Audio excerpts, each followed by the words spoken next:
Hello નમસ્કાર, હું અતુલ કાલાવડિયા વિસાવદરથી. આજે અમારા વિસાવદરના જ એક કવિ રતિલાલ બારોટ, જેનું ઉપનામ છે રતુદાસ, એની એક સુંદર રચના. શું કહે છે રતુદાસ કે પ્રભુજી તમે કેટલા દી પડદામાં રહેશો, તમારો કાયદો કેવો છે કહેશો. પ્રભુજી તમે કેટલા દી પડદામાં રહેશો, તમારો કાયદો કેવો છે કહેશો.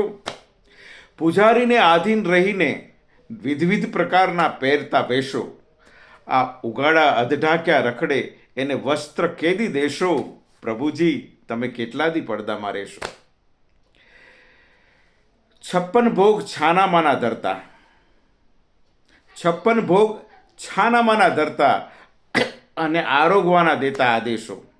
56 ભોગ છાનામાના ધરતા અને આરોગવાના દેતા આદેશો. આ ભાખરી વિનાના ભૂખ્યા ટળવળે એની ભૂખ કેદી હરી લેશો. પ્રભુજી તમે કેટલા દી પડદામાં રહેશો. હવેલી બનાવી હરીને માટે અને એમાં શ્રીમંતોના થાતા પ્રવેશો. હવેલી બનાવી હરીને માટે અને એમાં શ્રીમંતોના થાતા પ્રવેશો.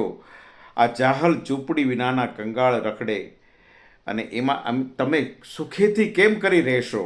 પ્રભુજી તમે કેટલા દી પડદામાં રહેશો. દાસ રતુ આવ્યો રાવ કરવા, તમે સાંભળજો ચિત્તથી સંદેશો. કવિ ખીજાઈ ગયા. દાસ રતુ આવ્યા રાવ કરવા, તમે સાંભળજો ચિત્તથી સંદેશો. પડદે રહીને પ્રભુ પ્રીત ન બંધાય, કોક દીક બહાર આવીને બેસો. પ્રભુજી તમે કેટલા દી પડદામાં રહેશો, તમારો કાયદો કેવો છે કહેશો.